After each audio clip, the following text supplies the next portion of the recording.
आज हम आप लोगों को ब्लड फ्लो रेस्ट्रिक्शन थेरेपी का बेसिक कंसेप्ट बताना चाहते हैं। ब्लड फ्लो रेस्ट्रिक्शन थेरेपी आज के डेट में काफ़ी इम्पोर्टेंस रोल प्ले कर रहा है। फिजियोथेरेपी इंटरवेंशन का अच्छा modalities and new modalities develop हो रहा है और अब सारे क्लिनिक्स में इसका उपयोग करने जा रहे हैं लोग। मैं इसका बेसिक पाथ प्रिंसिपल बताना चाहता हूँ।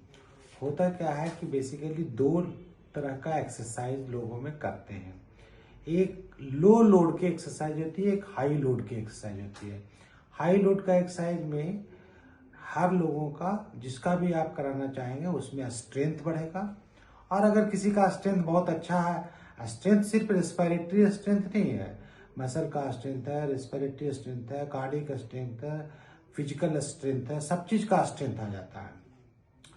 तो जब हाई लोड का एक्सरसाइज कराते हैं तो स्ट्रेंथ बढ़ता है, लेकिन लो लोड का एक्सरसाइज जब करते हैं तो उससे स्ट्रेंथ नहीं बढ़ता है। उससे रेंज ऑफ मोशन बढ़ सकता है, कोऑर्डिनेशन बढ़ सकता है, फिजिकल फंक्शन बढ़ सकता है, एक्टिवनेस बढ़ सकता है, सब चीज हो सकता है, लेकिन मस्कुलर स्ट्रेंथ, इंड्योरेंस ये सब नहीं बढ़ेगा।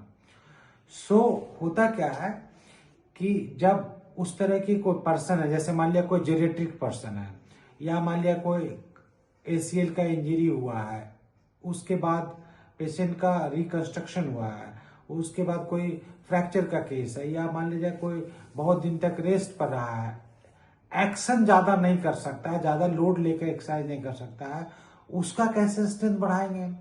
उसका स्ट्रेंथ बढ़ाने के लिए क्या है कि अगर आप लो लोड की एक्सरसाइज कराते हैं और साथ में BFRT का जो कंसेप्ट है वो करके यूज करते हैं, दोनों एक साथ करेंगे, लो लोड की एक्सरसाइज प्लस BFRT का एक्सरसाइज दोनों मिला के करेंगे, हाई लोड के एक्सरसाइज से भी अच्छा काम आता है, माने मैक्सिमम स्ट्रेंथ बढ़ने के चांस होता है। इसीलिए BFRT आज की डेट में काफी इंपॉर्टेंट रोल प्ले कर रहा है और हम प्रयास करते हैं कि ये अगले 2 साल 3 साल में BFRT हर क्लिनिक में, हर सेटअप में इसका उपयोग होने लगेगा। Thank you.